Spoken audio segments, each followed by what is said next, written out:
La multitud de culturas que habitó la América precolombina contó con alfareros, orfebres, curtidores y artesanos que aprovecharon su habilidad para asentar sobre distintos materiales las creencias, las advertencias y el conocimiento empírico e interpretativo de su pueblo, por lo que se derrumba la noción de algunas personas, incluso de ciertos arqueólogos y estudiosos, de que los símbolos indígenas poseían un valor decorativo, en absoluto. Los susodichos desempeñaban una fundamental función comunicativa. Debido a las migraciones y el comercio, varios trascendieron de su lugar de origen para extenderse al continente entero, sufriendo leves alteraciones inevitables en cada cultura que los adoptaba. Las representaciones de animales sugieren que los aborígenes conocían la utilidad alimentaria, médica e indumentaria de los mismos. Con los dibujos en los que un motivo era muy recurrente, ilustraban la infinitud del universo y un acercamiento a los ciclos. La intención que subyacía tras las imágenes era la de perennizar la sabiduría útil para la supervivencia y legarla a sus generaciones venideras. Acarreó muchos infortunios la ignorancia e intolerancia al respecto por parte de diversos conquistadores, que tacharon de superstición y de demonolatría estas figuras y signos. Además de las vidas que se arrebataron, ardieron pinturas, dibujos y otras manifestaciones culturales que, por un lado, constituían un fragmento del arte universal y que, por otro, habrían ayudado en la ardua tarea de reconstruir la historia y desentrañar las comunidades en cuestión. Podemos dividir la plasmación visual del pensamiento indígena en dos partes. Sonderegger habla de lo monumental y de lo intimista.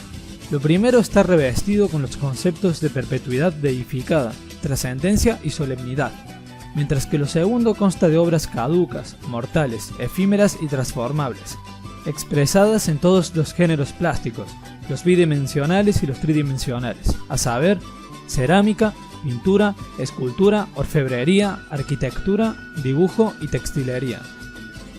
Los animales que más loaban los amerindios son el jaguar, cuyas pieles eran utilizadas como muestra de valentía por algunos pobladores, las aves y la serpiente. Los indígenas atribuían a estos animales poderes y aptitudes superiores a los del hombre, por lo que, por medio de alucinógenos, intentaban adquirir características propias de ellos y entablar conversaciones. Este ritual o proceso daba lugar a algunas de sus creaciones. A los felinos, pumas, linces y, como comenté antes, en especial a los jaguares, les conferían divinidad. Dicha cualidad comprendía poder marcial, atributos cosmogónicos, es decir, relativos a sus mitos sobre el origen de los tiempos, y facultades fertilizantes. Máxime en culturas sudamericanas y en algunas regiones de Mesoamérica, los corporalizaban con rasgos serpentinos, humanos y aviares. Como diosa de la lluvia, la serpiente de cascabel gozaba también de una relevancia colosal entre los aborígenes. Amalgamaron la índole viperina con la del ave para lograr la tan anhelada unión entre la tierra y el cielo. El ave, considerando toda su gama de especies, encarnaba al cielo. Las civilizaciones tomaron las especies que moraban en su territorio y, sirviéndose de sus conocimientos y su observación, les asignaron capacidades. Por ejemplo, el búho, juzgado aún hoy por ciertas personas una especie agorera, lo que me sorprende, simbolizaba la muerte y anunciaba una enorme cantidad de desdichas, o el águila, que disponía de un carácter guerrero.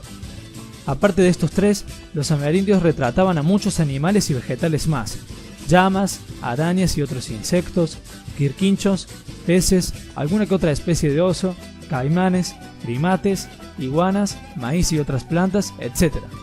Y, por supuesto, asimismo el sol. El conjunto se completa con las figuras geométricas, que, desde luego, no están exentas de sacralidad. Más de la mitad de sus elementos confluyen en la que es una de las representaciones más asombrosas del planeta: las líneas de Nazca, ubicadas en el desierto homónimo, en Perú, las cuales, según las teorías más fiables, han sido trazadas por la cultura del mismo nombre. No se sabe a ciencia cierta si las empleaban como un calendario gigantesco o si veneraban con ellas a alguna deidad protectora. Al ser un asunto en apariencia tan nublado y empañado por el misterio, propició la gestación de todo género de hipótesis descabelladas, cimentadas en conjeturas ilógicas y disfrazadas de sentido. Sin embargo, y por fortuna, se refutan con facilidad. Los invito a que investiguen y profundicen en este tema, es interesante cuando menos. Si van a la descripción, hallarán todas las fuentes bibliográficas de las que me valí para hacer este video.